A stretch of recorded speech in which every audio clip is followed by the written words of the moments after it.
Lights, camera, action! Just kidding. Okay. Hey everyone, so today I will be doing a Q&A. I'm laughing because you're next to me. My mom's in the room. Okay. So today I will be doing a Q&A.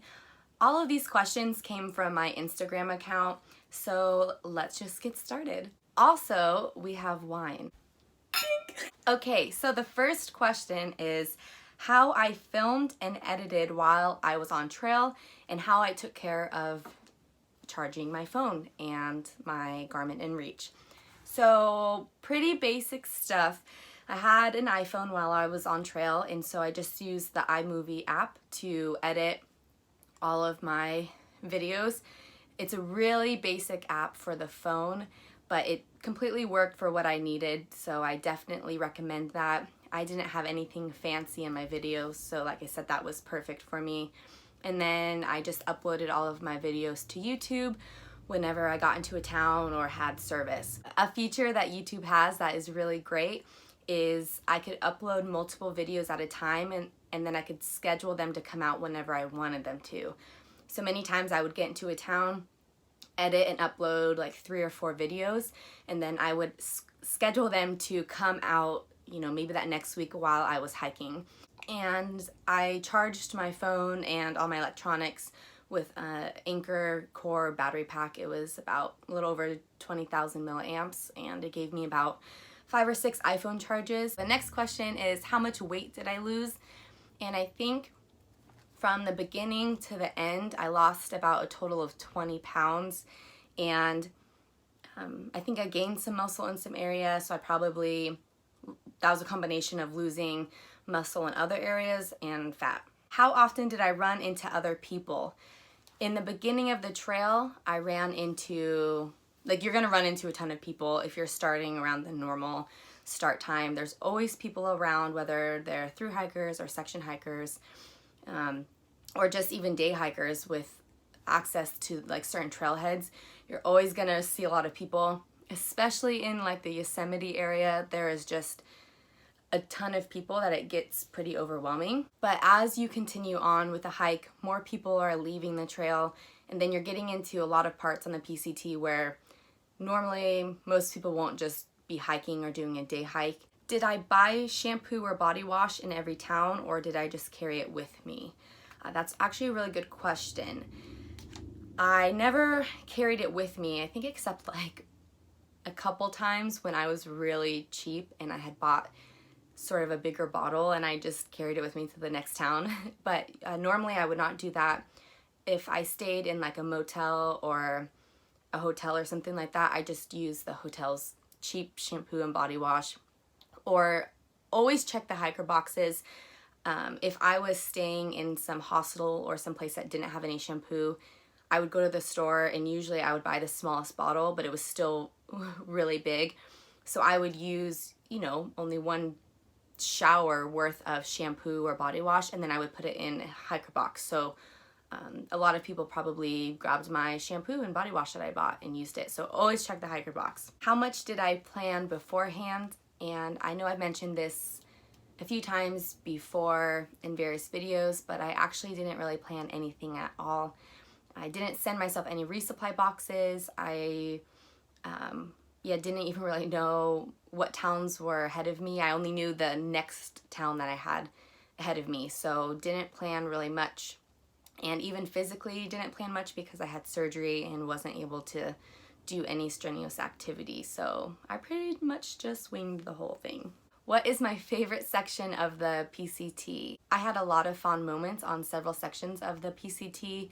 The desert was actually, I think, one of my favorite sections as a whole. I don't know if it was because I had just started the trail and there was this like magic to it that I hadn't experienced yet. The Sierra Nevada is absolutely stunning. Just every time you like turn a corner, it looks like you're in a painting. But then there's parts of Washington that were just so epically beautiful, and so it's really hard to choose just one. Pretty much all of it. That's my answer. What trail would I want to do right now? I really want to do the Tahoe Rim Trail. I really wanted to plan to do that this summer, but because of all of the snow, I don't think that maybe this is the right time for me to do it, as it will take me a lot longer to get it done than maybe normally, and I don't think I can take that much time off of work, so we'll see. It's a trail that you can basically just hop onto at any time you want. You do need a permit, but it's not allocated like the PCT. Tips for getting started with something like a thru hike. I think the main piece of advice is to start acquiring gear, because most of us don't have all the money in the world, and backpacking gear can get pretty expensive if you're buying all of it at once. So if this is something that you feel like you are interested in and you want to do one day, maybe start just going to any outdoor store near you or searching online and just picking up little pieces of gear. Maybe a sleeping pad here, and maybe the month after that maybe get a tent, and a month after that maybe get a rechargeable battery pack, and you just start maybe figuring out what you like and don't like. And that's basically my main piece of advice, because I think a lot of people are intimidated or stopped by doing something like this because of finances. Okay, somebody asked me my thoughts on buying used gear and if it's worth it or not, and I think this can go either way. I bought my Z-Pack Solplex tent that I used on the whole PCT used. Z-Pack's tents are pretty expensive, but it is your shelter, it's your home for a lot of time of your life, or it could be. And what happened was somebody bought a Z-Pack Solplex, turned out it was too small for them, or they didn't feel like it was enough room for them on a thru hike. So he actually posted it in like one of the PCT groups on Facebook and said, hey, I used this one time, nothing's wrong with it, I actually liked it, it's just too small for me. And I wound up snagging it from him for about $300 or $400 cheaper than I would have bought it new. So I definitely think looking out for used pieces of gear like that is totally worth it. Especially if you are trying to save some money in that area, that is definitely the route to go. I would recommend going into a lot of the thru hiking groups on Facebook and either searching for people selling things, or even putting it out there like, hey, I'm looking for a used tent or a used pack that is still, you know, functioning. And, you know, you'd be surprised at how many people would be willing to sell you something that they've used before, as long as you don't mind that it's maybe gonna be a little bit dirty. But if the form, fit, and function is still there, then I totally say go for it. But there's other kinds of used gear and clothing that I just would probably buy new. You know, that's just up to your discretion. What section was the hardest on the PCT? I don't know if this person meant like physically or mentally, but physically, the last bit in the North Cascades was the hardest for me physically, mainly because I was having to do a ton of miles in a short amount of time, and my body was just kind of falling apart and I was so exhausted. The climbs there are pretty intense. The Sierra Nevada portion was also physically hard because you're at such a high elevation and there are some really good climbs there, so that really pushed my body physically. I was just so tired all the time because of being at such a high elevation. But I think mentally it was NorCal, because I was just so bored and the fires were really getting to me with all the smoke, and I just really wasn't feeling well and I was over it, and I was just hitting that little bump in the road where I was really trying to figure out if it was worth it or not. And spoiler alert, it was worth it. How heavy was my pack? I don't know. I didn't weigh beforehand. I kept telling myself to do it and I wound up just not really caring. I cared more about how my pack felt on my body, more so than like having a number to show people and tell people. I think cutting your base weight down as much as possible is always helpful, as long as you feel comfortable and safe. So I wouldn't compromise on like a first aid kit or, you know, an emergency device like my InReach Garmin, or maybe any kind of clothing that may keep you warm at night, because a lot of people, especially women, tend to be colder sleepers, and so if you have to carry an extra base layer than a lot of other ultralighters, like I say, do that. I weighed my pack several times, like when I was leaving a town, when they had a scale, when it had like several days of food in it and several liters of water in it. In the beginning, it was always about 30 to 35-ish pounds maybe, but I did cut some of my weight throughout the trail by just ditching some items I wasn't using, so that did get lighter, but I don't know. Cheers. Okay, how diverse is the trail? The PCT is so extremely diverse, which is why I think a lot of people find it to be one of their favorites. I mean, even in the desert, it wasn't just like you were seeing the same kind of cacti or flowers or terrain.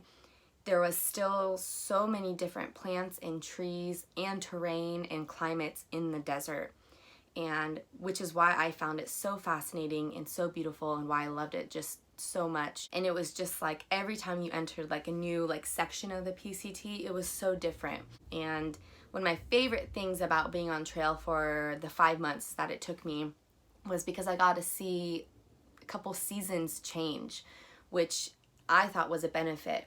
Going from spring to summer into fall and seeing the leaves change and the temperature drop, and I just loved knowing that I was like embedded basically in nature. So someone asked me how to prevent injuries, and I can't speak for every injury, as I don't know, I'm not like a physical therapist or anything like that, but I do think starting slow, if your body's not used to doing big miles like that every day, is number one. You see a lot of people try to, I don't know if it's like keeping up with others or proving something to themselves, but you see people from the get-go starting to do 20, 25, 30 miles, and then weeks later you hear that they are in town from extreme shin splints or swelling in their ankles and their tendons, and they're either off trail or having to take a good amount of time off of trail anyway to recover. So I think starting slow and letting your body, you know, get adjusted and used to the miles is the best thing you can do. The miles will come. Your body will start to be able to do more and more and more. Your feet will start hurting at a longer mileage day than, you know, maybe the week before. So the miles will come, I promise. Another thing is to listen to your body. If you are having pain, aside from being tired or sore, I would recommend taking a day or two off extra when you are in a town. Your body needs to rest. That's just common sense. So listen to your body. You're not going into nature or the mountains to prove anything to anybody. You're there to enjoy the experience and what it has to offer. So, you know, rushing into it just to like keep up with people or anything like that is eventually most likely going to hurt your body to the point where you're going to have to get off trail permanently. Someone asked me how I would change my preparation, and I don't think I would change anything. I didn't really prepare, but it worked out for me. I didn't send myself any resupply boxes, and like I said, because of my surgery, I couldn't physically really prepare. I was already in like decent shape, but I don't know, I just took it slow and adapted and just listened to my body the best that I can, and I wound up being able to make it. So I don't think I would change anything. How quickly did I regain all of my weight? And I don't really know. I don't weigh myself, so I don't know what my weight is now. I didn't regain all the weight that I've lost, but yeah, I immediately started working when I got done with the trail, and I essentially kind of have like a desk job, so I was not nearly as active, but my hunger was still very active. Like I was hiking 20 to 30 miles a day. So it was a weird adjustment to try to explain to my brain that I did not need to be eating like 5,000 calories a day anymore. So I did gain my weight back pretty quickly, but I didn't balloon up as much as I thought I was going to. How long did hiker hunger last?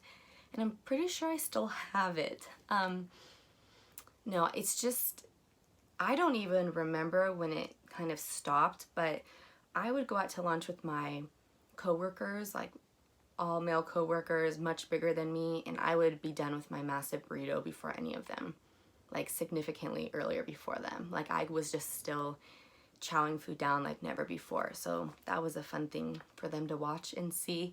But yeah, I don't know, it just kind of fizzled out because my hiker hunger on trail wasn't even that consistent. But yeah, I can still just eat a lot of food very quickly. How did I get started hiking? I've always lived around mountains, and so I think it was just like one of those things that people do. They just go outside and walk on a trail or go hiking or do something outdoors, and so that was really natural for me. But my family, they weren't very much into like hiking. My dad is more so now, but it wasn't until I moved away from home and started meeting just other people my age and then realizing like, oh, this is something they do like consistently. So really when I lived in Hawaii was when I really started hiking. And like I said, you just get more comfortable the more you do it, and that's why I just recommend people to just try to build up their gear and just do little hikes until they start to feel more comfortable and gain that experience. Okay, this person's asking how to train for a thru hike beforehand. This can go so many different ways. So this just really honestly depends on what makes you comfortable and how you live the rest of your life. Like for example, I didn't want to send myself resupply boxes at all. So I did some research beforehand to make sure that every town had at least some kind of food that I could resupply. And when I found out that was true, then that was fine. I was good to go. I was just going to wing it when I got there. Now that's not good for other people. And so then I would tell you to go do your research, start Googling other, thru hikers who have done like resupply boxes or really trained physically beforehand, and just see what they said and how they did it. For me, if you're like me and you don't want to plan like I did, then hey, you don't have to. And I should start like an online course. We have to pay like $500 to get my advice on how to plan for a PCT hike, and all it will say is do nothing. But physically, I would have really just kept trying to work out and just be as strong as possible. Something like the Stairmaster with a pack on, like some weight on your back just to get used to that. I think knowing your gear and what feels good to you, especially your shoes and your pack, are a huge deal. I've seen that ruin people's thru hikes because their shoes are just so painful to their feet, or their pack is so painful to their hips or their shoulders or something. And so get that figured out. Try to be in decent shape, but the trail will get you in trail shape. You'll get your trail legs maybe after a few weeks, and it'll be amazing. You'll just wake up one day and you'll start climbing and you'll realize how much easier it was for you that day than it was when you first started. So it will come mentally, just making sure that this is something you really want to do, that you understand that things may go wrong and most likely will go wrong, and just like being okay with knowing that this isn't going to go how you planned, but if you allow it, it should be able to go better than you planned. So just making sure your gear is great for your body and for how you want it, that you're mentally stable and not distracted by things at home, because that can take you off trail as well if you're just constantly worrying about things at home, but that you're mentally there on the trail and ready to face whatever comes your way. And physically, just trying to be, like I said, in the best shape you can be. But if you have an extra 10, 15, 20 pounds on you, that's not going to stop you from hiking. It may be more difficult in the beginning, but you can do it. So don't let something like that stop you. Okay, how much water do you need to carry in the Sierra? Well, this is going to differ depending on the year and how much it snowed in that winter before, but usually there's so much water in the Sierra. I think you should always be carrying some amount of water, even if you know that there's water ahead. You never know what can happen, whether it's you're going to come across somebody who is dehydrated and out of water and you give them some of yours, or if you fall and you hurt yourself and no one finds you for a bit and you don't want to leave yourself with not a lot of water because you thought you'd be able to make it to the next water source sooner than you were. But there is a lot of water in the Sierra. It is so amazing, especially when you came out of the desert. Like my year was a pretty dry year because we didn't have as much snowfall like in 2017 and now 2019, and so we did have to combat with a lot of less available water. But it was so nice to just know like, oh, I could maybe carry a liter and a half instead of 6 liters. So it was pretty wonderful. Yeah, it was like a nice treat.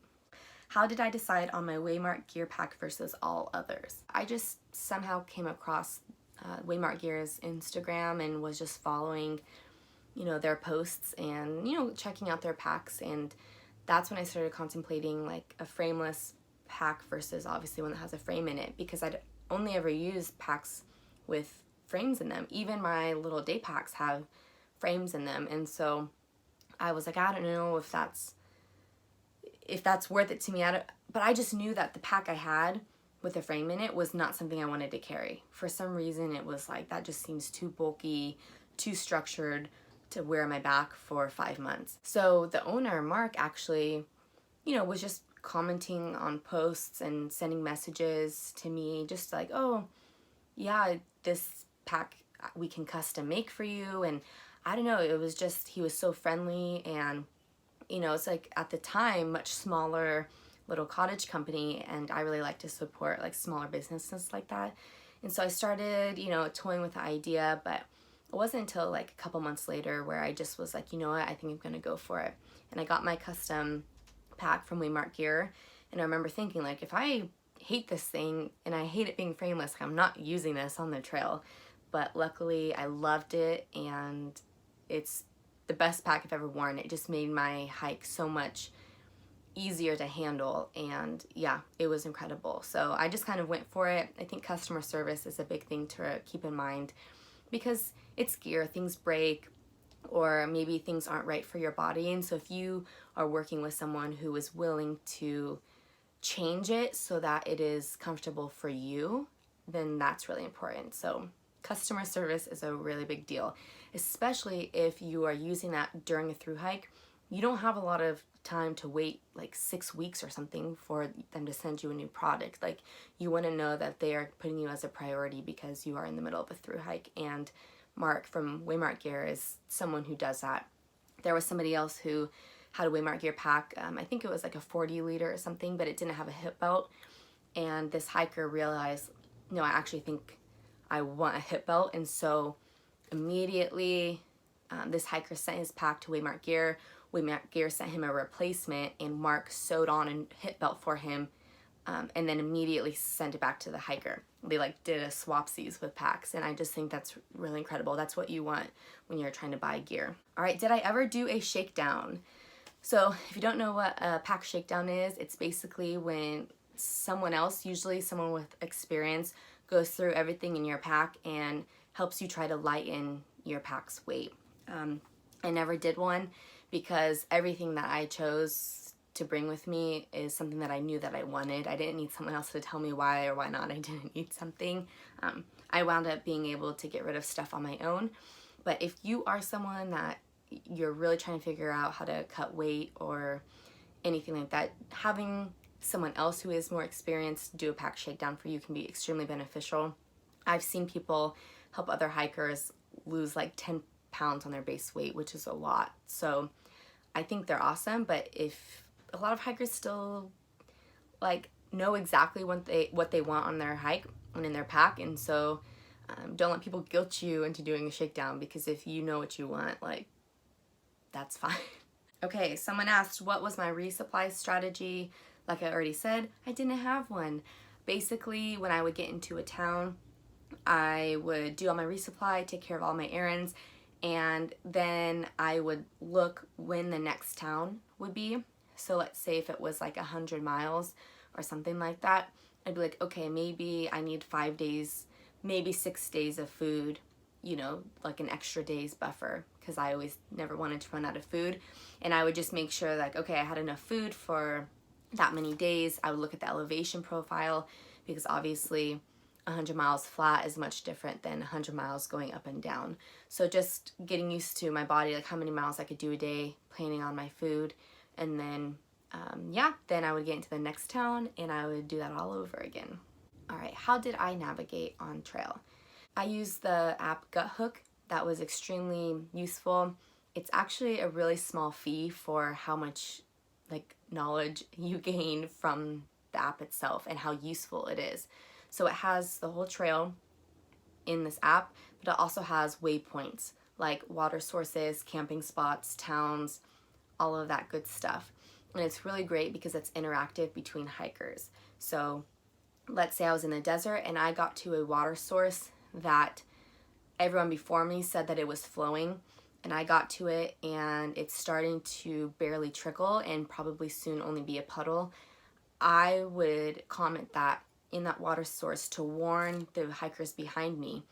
A lot of people were starting a month after me, so by the time they got to that water source, it wasn't going to be there. So allowing hikers to know, like, do not rely on this water source or anything like that was extremely helpful. A lot of great comments on campsites, like how many tents can fit there, if it's flat ground or slanted, or even if it has epic views. So that was my main source of navigation. I did have a Garmin InReach where when I did get lost a couple times and I wasn't sure if my GutHook app was operating correctly, I would then go to my Garmin InReach to just make sure that I was on trail. So I thought for this next segment, I was gonna invite a very special guest to answer some questions with me. So my mom's here visiting. We both have the crazy hair going on. You see where I get it from.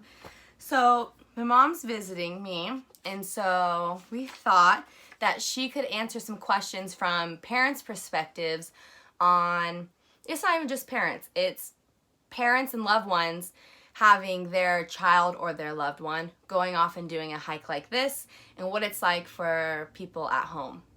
You ready? I'm ready. Okay, how did it feel as a parent when I told you that I was doing the PCT hike? Well, the way our family found out she was doing the PCT was in a box that was mailed to our address, and in the box was a really long letter explaining why she made the decision to do so, and with a book on the trail and like a 2 by 8 foot laminate trail of the PCT, so we understood how far she'd be hiking. And to be honest with you, there wasn't too much said at that moment. We were all kind of shocked because the letter basically just said there was no room for discussion, that she had made up her mind, and it was something that she decided to do. So it was kind of a shock, and of course we were worried in that moment. Okay. So it wasn't really a positive moment. It kind of scared all of us, and all the worries just kind of fleshed in all within a moment of reading that letter. So the reason why I decided to break the news to my family that I was doing this hike was because I knew that if I started to say, hey Dad, or hey Mom, I'm going to hike this trail called the Pacific Crest Trail, it goes from Mexico to Canada, blah, blah, blah, my dad especially would have been like, nope, end of discussion, not happening. So I decided to write them a letter because I knew that they would have to sit and read the whole thing. And it gave me a chance to kind of explain why this meant a lot to me, why this was important to me. And maybe when I go home next, I'll get that letter and read it. So basically, I sent them this letter with books so they could kind of research and understand what it was. But Dad wasn't happy. He actually didn't talk to me.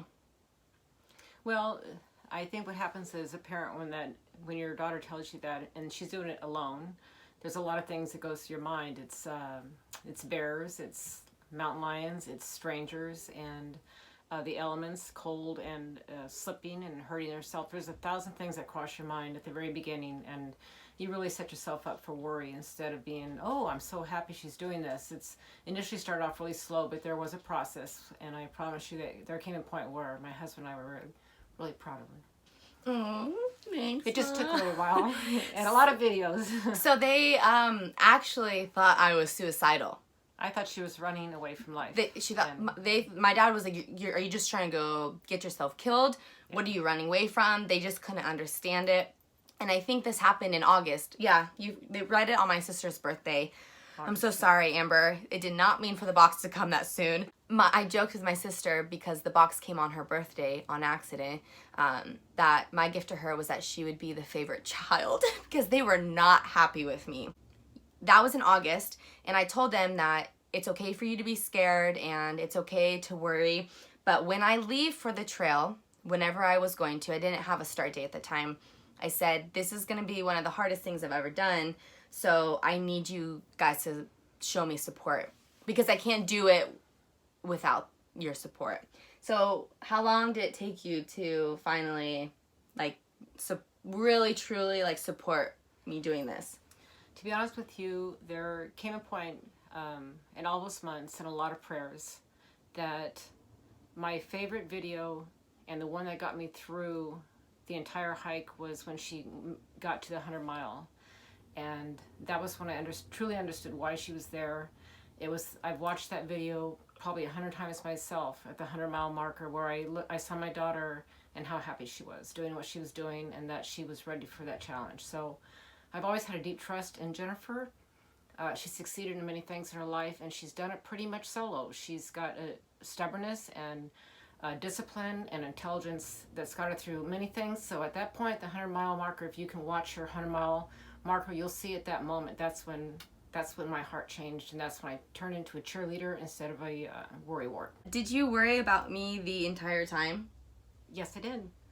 Okay. I didn't worry. I put a lot of faith in God, and I trusted in your ability because I saw it every day. And to be honest with you, when you watch every video and she's got a smile on her face, whether it be a harsh situation, she always had a smile on her face and she always said good morning. And I looked at that every day and I thought she was talking to me, and it just warmed my heart to see those videos. So. Yeah, I was gonna ask, so did you like that I had those videos? I love those videos, and I love the Garmin because at one point when I made her turn it on so we could track her, I think at some point she got an extra backup battery, which made it easier. That's when I told her, you need to turn that on, and I would turn on it several times a day to see that it was moving. And so there was a lot of checks and balances as a parent that I felt comfort in, and knowing that she had other hikers and trail angels around her, it meant a lot to me. So, and once I started understanding that, that's when I started just leaning back and enjoying her journey with her instead of being a burden emotionally for her. So a lot of people ask me how to help break the news to their parents or like a loved one or something. And yeah, I talk about that Garmin InReach a lot because of the two-way messaging and the ability to track someone if I like allowed it. So if I turned on my tracking and I had a special link that I would share with only the people I wanted to have that link. So I gave it to my family and some close friends. And, I told them, like, don't give this to anyone else because this has my exact location. But it was great for, like, my mom and my niece and nephew, my dad and sister, and my boyfriend or whoever to be able to go online and see in real time me moving. And I would get messages from her. If I hadn't moved in several hours, she'd be like, are you okay? Where are you? Are you at these hot springs? Or, she could see, like, satellite images of the locations I was at. Yeah, it was great. So I think that puts a lot of people at ease. And also, like I said, the two-way messaging. So I could be in a normal spot with no service for a week, but I could still send them messages and be like, hey, I made it to camp today. I didn't send you guys messages every day. No.